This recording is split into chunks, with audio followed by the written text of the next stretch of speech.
ಅಯ್ಯೋ ಅದು ವಿಚಿತ್ರ ಘಟನೆ ಅದು. ಅದು 2001 ಆದದ್ದು. ನನ್ನ ಅಣ್ಣಾ ಯೂನಿವರ್ಸಿಟಿಗೆ ಹೋಗ್ತಿರ್ಬೇಕಾದ್ರೆ ಒಂದು ಸಲ ಕೂತಿದ್ವಿ ಹೀಗೆ. ತಕ್ಷಣ ಕೇಳಿದರು, ದೇವಸ್ಥಾನಕ್ಕೆ ಹೋಗ್ತೀರಾ ಅಂತ ಕೇಳಿದರು. ಹೋಗ್ತೀನಲ್ಲ ಕೆಲವೊಂದು ಸಲ ಅಂದೆ. ಯಾಕೆ ಅಂದರು. ಖುಷಿ ಆಗುತ್ತೆ ಅಂತಂದೆ. ಏನು ಕೇಳ್ತೀರಿ ದೇವರಿಗೆ ಅಂದರು. ನಾ ಏನೂ ಕೇಳಲ್ಲ ಅಂದೆ. ಯಾಕೆ ಅಂದರು. ದೇವ್ರೇ ಅಂತ ತಹಶೀಲ್ದಾರೇನ್ರಿ, ಅಪ್ಲಿಕೇಶನ್ ಕೊಡ್ಬೇಕು, ಇದು ಕೊಡು ಅಂತ. ದೇವರಾಗಿದ್ದರೆ ಗೊತ್ತಿರಬೇಕಪ್ಪ ಅವ್ನಿಗೆ ಏನು ಕೊಡಬೇಕು, ಯಾವಾಗ ಕೊಡಬೇಕು, ಎಷ್ಟು ಕೊಡಬೇಕು, ಎಷ್ಟು ಕೊಡಬಾರ್ದು ಗೊತ್ತಿರುತ್ತೆ ಅಂತ ಹೇಳಿದೆ. ನಮ್ಮ ಪರಂಪರೆ ಒಂದು ಮಾತಿದೆ ಸರ್ ಅಂದೆ. ಏನು ಅಂದರು. ಭಗವಂತನ ಕೇಳಿದ್ರೆ ಎರಡೇ ಕೇಳಬೇಕಂತೆ. ಬಿನಾ ದೈನ್ಯೇನ ಜೀವನಂ ಅನಾಯಾಸ ಮರಣಂ. ಯಾರ ಮುಂದೆ ಕೈ ಚಾಚುವಾಗಿ ಮಾಡಬೇಡಪ್ಪ ಭಗವಂತ. ಆಮೇಲೆ ಎರಡನೇದ್ದು, ನಿದ್ದೆಯಲ್ಲಿ ಸಾವು ಕೊಡು, ನನಗೆ ಶಾಂತ ಸಾವು ಕೊಡು ಅಂತ ಕೇಳಬೇಕು ಅಂತಂದೆ. ವೆಟ್ ಎ ಮಿನಿಟ್ ಅಂತ ಡೈರಿಯಲ್ಲಿ ಬರ್ಕೊಂಡು 2 things no. 1 is don't make me helpless, 2nd is give me comfortable death. Yes ಅಂದೆ. ಟಪ್ ಅಂತ ಟೇಬಲ್ ಬಿಡಿದ್ರು. I want to die teaching you know ಅಂದರು. ಅದು ಆವಾಗ ಆದದ್ದು. ಅವ್ರ ಕೊನೆ ದಿವಸ ಜುಲೈ 27, 2015 ಅಂದ್ಕೊಂಡಿದ್ದೀನಿ ನಾನು. ರಾಯಚೂರಲ್ಲಿದ್ದೆ ನಾನು. ಅಗ್ರಿಕಲ್ಚರ್ ಯೂನಿವರ್ಸಿಟಿ ಪ್ರೊಫೆಸರ್ಸಿ ಕ್ಲಾಸ್ ಇತ್ತು ನಂದು. ಮೊಬೈಲ್ ಆಫ್ ಮಾಡಿಬಿಡ್ತೀನಿ ನಾನು ಸೆಕ್ಯೂರಿಟಿ ಕ್ಲಾಸ್ ಇದ್ದಾಗ. ಸಾಯಂಕಾಲ 6 ಗಂಟೆ 6:15 ಕ್ಲಾಸ್ ಆಯಿತು. ಹೋಟೆಲಿಗೆ ಬಂದೆ. ನೆನಪಾಯಿತು ಮೊಬೈಲ್ ಆನೇ ಮಾಡಿಲ್ಲ ಅಂತ. ಆನ್ ಮಾಡಿ ಮನೆಯಿಂದ 10 ಮಿಸ್ ಕಾಲ್ ಬಂದಿದೆ ಮನೆಯಿಂದ. ಏನು ಎಮರ್ಜೆನ್ಸಿ ಇರಬೇಕು ಅಂತ ನಾನು ಹೆಂಡ್ತಿಗೆ ಫೋನ್ ಮಾಡಿದೆ. ಏನು ಸುದ್ದಿ, ಏನು ಅರ್ಜೆಂಟು ಅಂತ. ಟಿ ವಿ ನೋಡಿದ್ರಾ ಅಂತ ಕೇಳಿದ್ವಿ. ಇಲ್ಲ, ಏನು ಸ್ಪೆಷಲ್ಲು ಅಂತ ಕೇಳಿದೆ. ಕಲಾಂ ಹೋಗ್ಬಿಟ್ರಂತೆ. ಹೌದಾ, 1 ತಿಂಗಳಿಂದ ಭೇಟಿಯಾಗಿ ಬಂದಿದ್ದೀನಿ. ಆ ಕಡೆ ಫೋಟೋ ಇದೆ, 1 ತಿಂಗಳಿಂದ. ಎಂತ ಅದು ಎಂಬ್ರಾಸಿಗೆ ಮತ್ತೊಂದು ಹೇಳ್ತೀರ ಅದನ್ನು. ಅಷ್ಟು ಏನಾಯ್ತು, ಆಕ್ಸಿಡೆಂಟ್ ಆಯಿತಾ ಅಂತ ಕೇಳಿದೆ. ಇಲ್ಲ ಅವರೆಲ್ಲೂ ಹೋಗಿದ್ರಂತೆ, IIMಗೆ ಹೋಗಿದ್ರಂತೆ. ಮಾತಾಡೋಕೆ ನಿಂತ್ಕೊಂಡ್ರು, ಕುಸಿದು ಬಿದ್ದರು, ತೀರ್ಕೊಂಡು. ಈಗ ಫ್ಲ್ಯಾಶ್ ತೋರಿಸ್ತಾ ಇದ್ದಾರೆ, ಡೀಟೇಲ್ ಗೊತ್ತಾಗಿಲ್ಲ ಅಂದು. ಅಂದೆ ತಕ್ಷಣ ಅವ್ರು ಅಂದ್ಕೊಂಡದ್ದಾಯ್ತಲ್ಲ. ಹೇಳಿದರು 15 ವರ್ಷದಿಂದ ಹೇಳಿದರು, I want to die teaching you know ಅಂತ. ಅದಾಯ್ತಲ್ಲ. ಅವು ನನಗೆ ಖಾತ್ರಿ ಆದದ್ದೇನು ಅಂದರೆ, ನಿಮ್ಮ ಮನಸ್ಸಲ್ಲಿ ಯಾವುದೋ ಒಂದು ತೀರ್ಮಾನ ಗಟ್ಟಿಯಾಗಿ ಕೂತಿದ್ರೆ ಅದು ಹಂಗಾಗತ್ತೆ. ಸಂಕಲ್ಪ ಅಂತ ಕರಿತೀನಿ. ನಿನ್ನ ಮನಸ್ಸಲ್ಲಿ ಸಂಕಲ್ಪ ಗಟ್ಟಿಯಾಗಿದ್ದರೆ ಭಗವಂತ ನಡೆಸ್ತಾನೆ ಅದನ್ನು. ಹಾಗೆ ಆಯ್ತು ಅವ್ರು. ಅಲ್ಲೇ ಗೊತ್ತಾದದ್ದು ನನಗೆ ರಾಯಚೂರಲ್ಲಿದ್ದಾಗ. ಅಸಾಧ್ಯ, ನನ್ನ ನಂಬಕ್ಕೆ ಆಗಲಿಲ್ಲ. ಒಟ್ಟು ಚಟುವಟಿಕೆ ಇದ್ದಂಥ ಮನುಷ್ಯ ಕೊನೆ ದಿವಸ ಕೂಡ ಎಷ್ಟು ಚುರುಕಾಗಿರಬೇಕು. ಅವ್ರ ಜೋಡಿ ಇದ್ದಂಥ ಭಾಳ ಚೆನ್ನಾಗಿ ಬರ್ತಿದ್ದಾನೆ ಹುಡುಗ. ಅವನು ಭಾಳ ಚೆನ್ನಾಗಿ ಬರ್ತಿದ್ದಾನೆ ಹುಡುಗ, ಅವ್ರ ಜೊತೆಗಿದ್ದವನು. ಇವ್ರ ಕಾರ್ ಮುಂದೆ ಸೆಕ್ಯೂರಿಟಿ ಕಾರ್ ಹೋಗ್ತಾ ಇರುತ್ತಲ್ಲ, ಗನ್ಮನ್ ನಿಂತ್ಕೊಂಡೇ ಇದ್ದ. ಹೀಗೆ ಇವರು ಫೋನ್ ಮಾಡುವಂತಾರೆ ಅವನಿಗೆ, ಕೂತ್ಕೋ ಅಂತೇಳು, ನಿಂತ್ಕೋಬೇಕಾ ಕೂತ್ಕೋ ಅಂತೇಳು. ಅವ್ನು ನಿಂತ್ಕೊಳ್ಳೋದು ಕಷ್ಟ ಇವರಿಗೆ. ಅವ್ನು ಮಾಡೋಕ್ಕಾಗಲ್ಲ ಸರ್, ಡ್ಯೂಟಿ ಬೇಕಾದ್ರೆ ಮಾಡ್ತಾನೆ. ಅಲ್ಲಿ ಹೋದ್ಮೇಲೆ ಏನು ಮಾಡಿದ್ರು ಗೊತ್ತಾ, ಇಂಫಾಲ್ಗೆ ಹೋದ್ಮೇಲೆ ಅವರು ಆ ಹುಡುಗನ ಕರೆಸಿದ್ರು ತಮ್ಮ ಚೆಂಬರಿಗೆ. ಕರೆಸ್ಬಿಟ್ಟು, ಐ ಆಮ್ ಸಾರಿ, ನನಗೋಸ್ಕರ ನಿಂತ್ಕೋಬೇಕಾಯ್ತು ನೀನು ಅಂತ. ಇಲ್ಲ ಸರ್, ನನ್ನ ಡ್ಯೂಟಿ ಅದು ಅಂದ. ಆದರೂ ನನಗೋಸ್ಕರ ನಿಂತೀಯಪ್ಪ ನೀನು, ಅವನ್ನೆಲ್ಲ ಊಟ ಗಿಟ ನೋಡ್ಕೊಳ್ಳಿ ಒಂದು ಅಂತ ಪರ್ಸ್ನಲ್ ಕೇರ್ ಮಾಡೋದು. ಇದು ಹಾಳ ಪ್ರೂಫ್. ಇವತ್ತಿನ ಯುವಕರಿಗೆ ಹೇಳಬೇಕಾದ ಒಂದು 2-3 ಮಾತು ಹೇಳಬೇಕು. ಕಲಾಂ ನಿಮಗೆ ಮಾರ್ಗದರ್ಶಿ ಆಗಬೇಕಾದ್ರೆ ಮೊಟ್ಟ ಮೊದಲು ಎಡೆಬಿಡದ ಪರಿಶ್ರಮ ಇಲ್ಲದೆ ಯಾವುದೂ ಸಾಧನೆ ಮಾಡೋಕ್ಕಾಗೋದಿಲ್ಲ. ಯಾವುದೂ ಲಾಟ್ರಿ ಅಲ್ಲ ಜೀವನದಲ್ಲಿ. 2ನೇದು, ತನ್ನ ಸುತ್ತಮುತ್ತ ಇರುವಂಥ ಜನರ ಜೊತೆಗೆ ಪ್ರೀತಿಯನ್ನು ನಡ್ಕೊಳ್ಳುವಂಥದ್ದು. ಎಷ್ಟೇ ಅಧಿಕಾರ ಬಂದರೂ ವಿನಯದಿಂದ ಬದುಕುವಂಥದ್ದು. ಕೊನೆಗೆ ಒಂದು ಭಾಳ ದೊಡ್ಡ ಮಾತು ಹೇಳಬೇಕು. ಈ ಪ್ರಪಂಚದಲ್ಲಿ ಬಂದಿದ್ದೇವೆ, ಇದು ನಾವು ಸೈಕಲ್ ಬಾಡಿಗೆ ತೊಗೋತೀವಲ್ಲ, ಕಾರ್ ಬಾಡಿಗೆ ತೊಗೋತೀವಲ್ಲ, ಟ್ಯಾಕ್ಸಿ, ಹಾಗೆ ಈ ಜೀವನ ಬಾಡಿಗೆ ತೊಗೊಂಡು ಬಂದಿದ್ದೀವಿ ನಾವು. ಒಂದು ದಿವಸ ಬಿಟ್ಟು ಹೋಗ್ಬೇಕು ಇದನ್ನು. ಹೋಗುವಾಗ ಪ್ರಪಂಚಕ್ಕೆ ಏನಾದರೂ ಪ್ರಯೋಜನ ಆಗುವಂಥ ಕೆಲಸಗಳನ್ನು ಮಾಡಿ ಬಿಟ್ಟು ಹೋಗಬೇಕು. ಕಲಾಂ ಮಾಡಿದ್ದದು. ಒಂದು ಮಾಡಿದ ಕೆಲಸ ಅದ್ಭುತ. 1, 2 ಎಷ್ಟು ಹುಡುಗರ ಮನಸ್ಸಲ್ಲಿ ಇಚ್ಛೆ ಹುಟ್ಟಿಸ್ಲಿಲ್ಲ ಅವರು. ವಿಂಗ್ಸ್ ಆಫ್ ಫೈರ್ ಅಂತ ಹೇಳಿ ಆಗಬೇಕು, ರೆಕ್ಕೆ ಕಟ್ಕೊಂಡು ಹಾರಬೇಕು ಅಂತ ಅವ್ರು ಹೇಳೋದು. ಪರಿಶ್ರಮ ಮಾಡಬೇಕು, ಎತ್ತರದ ಗುರಿ ಇರಬೇಕು, ಅದ್ರ ಮೇಲೇನು ಕಣ್ಣು ತೆಗಿಬಾರ್ದು.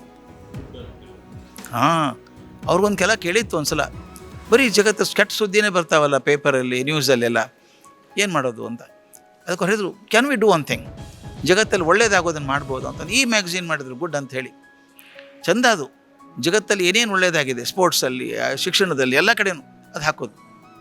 1 ವರ್ಷ 1 ಲಕ್ಷ ಜನ ಮೆಂಬರ್ಸ್ ಆಗಿದ್ರು ಅದಕ್ಕೆ. ಅವ್ರು ಹೇಳೋರು, there are people who are willing to see good things. ಅವ್ರು ಹೇಳೋರು, ಒಳ್ಳೇದು ನೋಡೋಕೆ ಸಿಗಲ್ಲ ಅಂತ ಕೆಟ್ಟದ್ದು ನೋಡ್ತಾರೆ ಜನ, ಒಳ್ಳೇದು ತೋರಿಸೋಣ ಅಂತ. ಅಂದರೆ ಎಲ್ಲ ಕಡೆ ಮನಸ್ಸು ಹಾಗೆ, ಅವರು ಒಳ್ಳೆಯದೇ ಮಾಡಬೇಕು. ಅದ್ಭುತ ಜೀವ ಅದು. ನೆನೆಸ್ಕೊಂಡಷ್ಟು ಮನಸ್ಸಿಗೆ ಸಮಾಧಾನ ಅನಿಸುತ್ತೆ. ಜೀವನದ ದೊಡ್ಡ ಟರ್ನಿಂಗ್ ಪಾಯಿಂಟ್ ಅಂದರೆ ನನ್ನ ಅಜ್ಜ ಸಿಕ್ಕದ್ದು ನನಗೆ. ಬದುಕಿನ ಬಗ್ಗೆ ಹೇಳಿಕೊಟ್ಟದ್ದು, ಹೇಗಿರಬೇಕು ಅಂತ ಹೇಳಿದ್ದು, ಹೇಗಿರಬಾರ್ದು ಅಂತ ತೋರಿಸ್ಕೊಟ್ಟದ್ದು. ಆದರೆ ಬಹುದೊಡ್ಡ ತಿರುವು ನನಗೆ ನಾನು ಶಿಕ್ಷಕನಾಗಿ ಉಳಿಯೋದಕ್ಕಾದದ್ದು ನಮ್ಮ ಹೈಸ್ಕೂಲಲ್ಲಿ ಆದಂಥ ಘಟನೆ ಅದು. ನಾನು SLC ಫೇಲ್ ಆದಾಗ ನನ್ನ ಗುರುಗಳು ಮಾಡಿದಂಥ ಕೃಪೆ. ಅದು ಇಲ್ಲದೆ ಹೋದರೆ ನಾನು ಏನಾಗ್ತಿದ್ದೋ ಗೊತ್ತಿಲ್ಲ, ಮೇಸ್ಟ್ ಆಗ್ತಿದ್ದೋ ಇಲ್ಲ ಗೊತ್ತಿಲ್ಲ. ಆ ಘಟನೆ ಮಾತ್ರ ಮನಸ್ಸಿಗೆ ನಾನು ಮೇಸ್ಟ್ ಆಗುವಾಗ ಮಾಡಿದ್ದು. ಇದಕ್ಕಿಂತ ಮೊದಲು ನಮ್ಮ ಅಜ್ಜನ ಜೊತೆಗಾದಂಥ ಘಟನೆ ಅದು ಭಾಳ ಮುಖ್ಯವಾದದ್ದು. ಅಲ್ಲಿ ಶಿಕ್ಷಕ ಅಂದರೆ ಹೇಗಿರಬೇಕು ಅಂತ ಕಲ್ಪನೆ ಆದದ್ದು ನನಗೆ. ಹೌದು, ಅಜ್ಜನ ನೋಡಿದ್ದೆ ನಾನು. ಗುರು ಶಿಷ್ಯ ಸಂಬಂಧ ಹೇಗಿರಬೇಕು ಅಂತ ನಾನು ಕಂಡದ್ದು ಅಲ್ಲಿ. ಆದರೆ ಅದು ನನಗೇ ಆದದ್ದು ನಾನು ಹೈಸ್ಕೂಲಲ್ಲಿದ್ದಾಗ. ಒಂದು ಹೇಳ್ತೀನಿ, ನನಗೆ ಭಾಳ ಬದಲಾವಣೆ ಆಗಿದೆ ಅಂತ ಅನಿಸಲ್ಲ. ಹುಡುಗರು ಭಾಳ ಚೇಂಜ್ ಆಗಿಬಿಟ್ಟಿದ್ದಾರೆ, ಈಗ ಅವ್ರ ಸ್ಟೈಲ್ ಚೇಂಜ್ ಆಗಿದೆ ಅಂತಾರೆ. ಮಾತು ಚೇಂಜ್ ಆಗಿರಬಹುದು, ಬಳಸೋ ಭಾಷೆ ಬದಲಾಗಿರಬಹುದು, ಬಟ್ಟೆ ಬದಲಾಗಿರ್ಬೋದು, ಅದರ ಮನುಷ್ಯನ ಭಾವನೆಗಳು ಹಾಗೇ ಇದ್ದಾವೆ. ನಾವೇನು ಮಾಡಬೇಕು ಅಂದರೆ ಪ್ರತಿಯೊಂದು ಹುಡುಗ ಹುಡುಗಿ ಒಳಗೆ ಒಂದು ಮಗು ಇದೆ ಹೃದಯದೊಳಗೆ, ಅದನ್ನು ಮುಟ್ಟಬೇಕು. ನಾವಲ್ಲಿ ಸೋತಿದ್ದೀವಿ, ಅವ್ರನ್ನ ಕಂಟ್ರೋಲ್ ಮಾಡೋಕ್ಕೆ ಹೋಗ್ತೀವಿ. Control is A negative word. ನಿಜವಾಗ್ಲೂ ಸಪೋರ್ಟ್ ಮಾಡಿದರೆ ಅವರು ಭಾಳ ಚೆನ್ನಾಗಿದ್ದಾರೆ. ನನ್ನ ಪ್ರಕಾರ ಆ ವಯಸ್ಸಿನಲ್ಲಿ ನಾವು ಹೇಗಿದ್ದೀವೋ ಅದಕ್ಕಿಂತ ಚೆನ್ನಾಗಿದ್ದಾರೆ ಅವರು. ಅವ್ರಿಗೆ ಜಗತ್ತು ದೊಡ್ಡದಾಗಿದೆ, ವಿಷಯ ಸಿಗ್ತದೆ ಕೈಗೆ, ನಮಗೆ ಸಿಗ್ತಿರಲಿಲ್ಲ, ಏನೂ ಸಿಗ್ತಿರಲಿಲ್ಲ. ಅದರಿಂದ ಮಕ್ಕಳಲ್ಲಿ ದೋಷ ಇಲ್ಲ, ಅವ್ರು ಹಿಡಿಯೋದ್ರಲ್ಲಿ ನಾವು ಸೋತಿದ್ದೀವಿ. ಯಶಸ್ಸು ಅಂದರೆ ಹಣ ಅಲ್ಲ, ಅಧಿಕಾರ ಅಲ್ಲ, ದೇಹಬಲ ಅಲ್ಲ, ಕೊನೆಗೆ ಪ್ರಚಾರ, ಪ್ರಖ್ಯಾತಿ, ಖ್ಯಾತಿ ಅಂತಿದೆಯಲ್ಲ ಅದು ಅಲ್ಲ. ಖ್ಯಾತಿ ಕಳೆದು ಹೋಗ್ಬಿಡುತ್ತೆ. ನನ್ನ ಪ್ರಕಾರ ಯಶಸ್ಸು ಅಂದರೆ ನೀವು ಜೀವನಕ್ಕೆ ಏನು ಕೊಟ್ಟು ಹೋಗ್ತೀರಿ ಅನ್ನೋದ್ರ ಮೇಲೆ, ಜಾಯ್ ಆಫ್ ಗಿವಿಂಗ್. ನೀವು ಎಷ್ಟನ್ನು ಪ್ರಪಂಚಕ್ಕೆ ಕೊಡ್ತೀರಿ ಅಷ್ಟು ಯಶಸ್ಸಾಗುತ್ತೆ. ಸಾಕ್ರಟಿಸ್ ಹೇಳ್ತಾನೆ, success of a life is measured by the number of people who cry when you die. ನೀವು ಸತ್ತಾಗ ಎಷ್ಟು ಜನ ಅಳ್ತಾರೆ ಅದ್ರ ಮೇಲೆ ನಿಮ್ಮ ಯಶಸ್ಸು ಗೊತ್ತಾಗುತ್ತೆ. ಓದಾಬಿಟ್ರೆ ಒಳ್ಳೇದಾಯಿತು ಅಂದರೆ ಯಶಸ್ಸು ಅಲ್ಲ, ಅದು ಫೇಲ್ ಆಯ್ತು ಲೈಫ್. 1000 ಜನ ಕಣ್ಣೀರು ಹಾಕಬೇಕು ಅಂದಾಗ ಸಾರ್ಥಕ ಜೀವನ ಅಂತ ಅನಿಸ್ಬೇಕು. ಇನ್ನೊಂದು ನನಗೊಂದು ಅರ್ಥ ಆಗಬೇಕಾದದ್ದು, ನಾ ಎಷ್ಟೇ ಪ್ರಯತ್ನ ಮಾಡಿದರೂ ಕೂಡ ಇನ್ನೊಬ್ಬರ ಹಾಗೆ ಆಗೋಕ್ಕೆ ಸಾಧ್ಯ ಇಲ್ಲ. ನಾನು ಯಾರಂಗೋ ಆ್ಯಕ್ಟಿಂಗ್ ಮಾಡೋಕ್ಕೆ ಹೋದರೆ, ಯಾರಂಗ ಹಾಡೋಕ್ಕೆ ಹೋದರೆ ನಾನು ಆಗೋಕ್ಕೆ ಸಾಧ್ಯ ಇಲ್ಲ. ಈಗ ನೋಡಿ, ನಿಮ್ಮ ಕೈಯನ್ನು ನೋಡ್ಕೊಳ್ಳಿ, ಕೈ ಬೆರಳಿನ ತುದಿ ಕೆಲವು ಗೆರೆಗಳಿದ್ದಾವೆ, ಅವನ್ನ ಫಿಂಗರ್ ಪ್ರಿಂಟ್ಸ್ ಅಂತ ಕರಿತೀವಿ. ಆಶ್ಚರ್ಯ ಅನಿಸಲ್ವಾ? ನನ್ನ ಕೈ ಮೇಲೆ ಇರುವಂಥ ಗೆರೆ ಪ್ರಪಂಚದ ಇನ್ನು 800 ಕೋಟಿ ಜನಕ್ಕೆ ಮ್ಯಾಚ್ ಆಗೋಲ್ಲ, ಒಂದಲ್ಲ. ಅಷ್ಟು ಯುನೀಕ್ ಆಗಿದೆ. ನೋಡಿದ್ರೆ ಒಂದೇ ಥರ ಅನ್ನಿಸ್ತಾವೆ ನೋಡಿದ್ರೆ ಅವು. ಅದ್ರಂಗಿಲ್ಲ. ಅದಕ್ಕೆ ಬ್ಯಾಂಕ್ನವ್ರು ನಿಮ್ಮ ಸಿಗ್ನೇಚರ್ಗಿಂತ ಹೆಬ್ಬಟ್ಟು ನಂಬ್ತಾರೆ ಅವರು. ಅಷ್ಟು ಒರಿಜಿನಲ್ ಆಗಿದ್ದೀವಿ. ಅದು ನಾವೇನು ಮಾಡ್ತೀವಿ ಗೊತ್ತಾ? ಇನ್ನೊಬ್ರಂಗೆ ಅವ್ರಂಗೆ ನಡಿಬೇಕು, ಅವ್ರಂಗೆ ಹಾಡಬೇಕು, ಇವ್ರಂಗೆ ಬಟ್ಟೆ ಹಾಕ್ಕೋಬೇಕು, ಇವ್ರಂಗೆ ಓದಬೇಕು ಅಂತ ಹೋಗ್ತೀನಿ. ಮತ್ತೊಬ್ಬರಂಗೆ ಹಾಕೋಕ್ಕೆ ಹೋದಾಗ ನಮ್ಮ ಒರಿಜಿನಾಲಿಟಿ ಸತ್ತೋಗುತ್ತೆ. You cannot be successful. ಅನುಕರಣೆ ಬೇಡ, ಅನುಸರಣೆ ಇರಬೇಕು. ಅನುಸರಣೆ ಇರ್ಬೋದು, ಅವ್ರ ಜೀವನ ನೋಡಿ ಅವ್ರು ಹೇಗೆ ಬೆಳೆದ್ರು ಅಂತ ತಿಳ್ಕೊಂಡು ನಮ್ಮ ಜೀವನಕ್ಕೆ ಹಚ್ಕೋಬೋದು. ಅನುಕರಣೆ ಮಾಡೋದು ತಪ್ಪು. ನಾನು ವಿವೇಕಾನಂದ ಹಿಂಗೆ ಡ್ರೆಸ್ ಹಾಕ್ಕೊಂಡು ನಿಂತ್ಕೊಂಡ್ರೆ ನನ್ನ ಮುಂದೆ ಒಂದು 20 ರೂಪಾಯಿ ಬೀಳ್ತದೆ ಅಷ್ಟೇ. ನಾನು ವಿವೇಕಾನಂದ ಆಗೋಕ್ಕೆ ಸಾಧ್ಯ ಇಲ್ಲ. ಅನುಕರಣೆ ಬೇಡ, ಅನುಸರಣೆ ಮಾಡ್ಕೋಬೋದು. ನಾನು ಶಾಲೆ ಕಲಿಯೋಕ್ಕೆ ಶುರು ಮಾಡಿದ್ದೆ ಹುಕ್ಕೇರಿಯಲ್ಲಿ. ನಂಬರ್ 1 ಶಾಲೆನೋ ಹೆಸರು ಇದೆ ಅದಕ್ಕೆ. ಅಲ್ಲಿ ಓದಿದ್ದೆ ನಾನು, ಗಂಡು ಮಕ್ಕಳ ಶಾಲೆ ನಂಬರ್ 1. ಭಾಳ ಚಂದ ನೆನಪು, ನಾನು ಹುಕ್ಕೇರಿ ನೆನಪಿದ್ದಾವೆ ಇನ್ನು. ಆಮೇಲೆ ಬೆಳಗಾವಿ ಒಂದು ವಿಚಿತ್ರ ಅನುಭವ ನನಗಂದರೆ, ನಾನು ಬೆಳಗಾವಿಯಲ್ಲಿ ಸ್ವಂತ ಮನೆ ಇಲ್ಲ, ಏನೂ ಇಲ್ಲ ನನಗೆ. ನಮ್ಮಪ್ಪ ಇಲ್ಲಿ ನೌಕರಿ ಮಾಡ್ತಾಯಿದ್ರು, ಹಿಂದ್ವಾಡಿ ಗೋವಾ ವೇಸ್ ಅಂತ. ನೆನಪುಡೈತೆ ನನಗೆ, 217 ಹಿಂದ್ವಾಡಿ ಗೋವಾ ವೇಸ್ ಅಂತ, ಅಟ್ಟದ ಮೇಲೆ ಮನೆ. ಯಾಕೆ ನೆನಪಿದೆ ಅಂದರೆ, ನನ್ನ 2 ಪ್ರಮುಖ ಘಟನೆ ಆದದ್ದು ಇಲ್ಲೇ.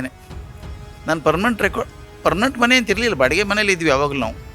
ನನ್ನ ರೆಕಾರ್ಡಲ್ಲಿ, ನನ್ನ PhDಯಲ್ಲಿ ಗುರುರಾಜ್ ಕರ್ಜಗಿ ಫ್ರಮ್ ಬೆಳಗಾಂ ಅಂತ ಇದೆ. ನಾನು ಮದುವೆ ಆದದ್ದು ಇಲ್ಲೇ. ಅವೆರಡೂ ಇಲ್ಲೇ ಬೆಳಗಾಮಲ್ಲೇ ಆದದ್ದು. ಅದರಿಂದ ಬೆಳಗಾಂ ತುಂಬ ಹತ್ತಿರ ನನಗೆ. ಇಲ್ಲ, ನನಗೆ ನನ್ನ ಸೋದರ ಮಾವನ ಮಗಳೇ ಬಿಳಿಗಿಯಲ್ಲಿ ಹುಟ್ಟಿದ್ದು. ಆಕೆ, ನಾನು ಬಿಳಿಗಿಯಲ್ಲೇ ಹುಟ್ಟಿದ್ದು. ತೀರ್ಮಾನ ಮಾಡಿದರು ಮದುವೆ ಆಗಬೇಕು ಅಂತ. ಮದುವೆ ಎಲ್ಲಿ ಮಾಡಬೇಕು? ಬಿಳಿಗಿಯಲ್ಲಿ ಸಣ್ಣ ಊರು ಮಾಡೋಕ್ಕಾಗಲ್ಲ, ಬೆಳಗಾಮಲ್ಲಿ ಮಾಡೋಣ ಅಂತ. ಅಂದರೆ ಹೆಣ್ಣಿನ ಮನೆಯಲ್ಲಿ ಮದುವೆ ಅಲ್ಲ, ಗಂಡಿನ ಮನೆಯಲ್ಲಿ ಮದುವೆ ಅಂತ. ಮನೆ ಅಂತೇನಿರಲಿಲ್ಲ ನಮ್ಮ ಬಾಡಿಗೆ ಮನೆ.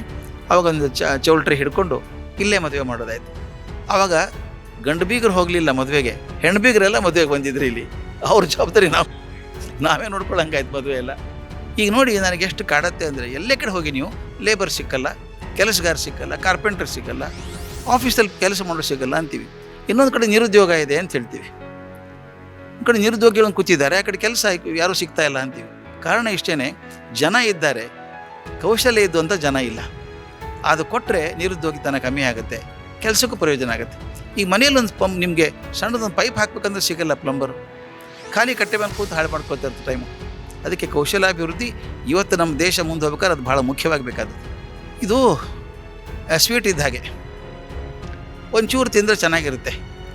ರುಚಿಯಾಗಿದೆ ಅಂತ ಗುಲಾಬ್ ಜಾಮೂನ್ 100 ತಿಂದರೆ ಏನಾಗುತ್ತೆ? ಮಕ್ಕಳಿಗೆ ಹೇಳೋದು ಅದೇ ನಾವು. ಸೋಷಿಯಲ್ ಮೀಡಿಯಾನ ಅದೇ ಜೀವನ ಆಗಬಾರ್ದು ನಿಮ್ಮದು. ಯಾವಾಗಾದರೂ ಒಂದು 2 ನಿಮಿಷ ನೋಡಿದ್ರೆ ಅಡ್ಡಿ ಇಲ್ಲ. ಅದಕ್ಕೆ ಬೆನ್ನು ಹತ್ತಿ ಸಮಯ ಹಾಳು ಮಾಡ್ಕೋಬೇಡಿ. ನಿಮ್ಮ ಜೀವನದ ಟ್ರೈನ್ ನಿಂತಿದೆ ಅಲ್ಲಿ, ರೆಡಿ ಆಗಿದೆ. ಜೀವನಕ್ಕೆ ನೀವು ಕರ್ಕೊಂಡು ಹೋಗುವಂಥ ಟ್ರೈನು. ನೀವು ಇಲ್ಲಿ ಟೈಮ್ ವೇಸ್ಟ್ ಮಾಡ್ಕೋತಾರೆ ಟ್ರೈನ್ ತಪ್ಪೋಗುತ್ತೆ. ಒಂದು ಚೂರು ಟೈಮ್ ವೇಸ್ಟ್ ಮಾಡಲಾರ್ದೆ ಸೋಷಿಯಲ್ ಮೀಡಿಯಾ ಯಾವಾಗ 5 ನಿಮಿಷ ನೋಡಿ ಅದಕ್ಕೆ ಅಂಟ್ಕೊಂಡು ಕೊಡೋದು, ಅದನ್ನೇ ನೋಡ್ತಾ ಇರೋದು, ಅದಕ್ಕೊಂದು ಟ್ವೀಟ್ ಮಾಡೋದು, ಅದಕ್ಕೊಂದು ಲೈಕ್ಸ್ ಹಾಕೋದು, ಡಿಸ್ಲೈಕ್ ಹಾಕೋದು ಏನು ಬೇಕಿಲ್ಲ, ನಾಟ್ ನೆಸರಿ. ಅದೇ ನಾನು ಸ್ವೀಟ್ ಇದ್ದ ಹಾಗೆ ಸ್ವಲ್ಪ ತಿನ್ನಬೇಕು, ಜಾಸ್ತಿ ಡಯಾಬಿಟಿಸ್ ಆಗುತ್ತೆ.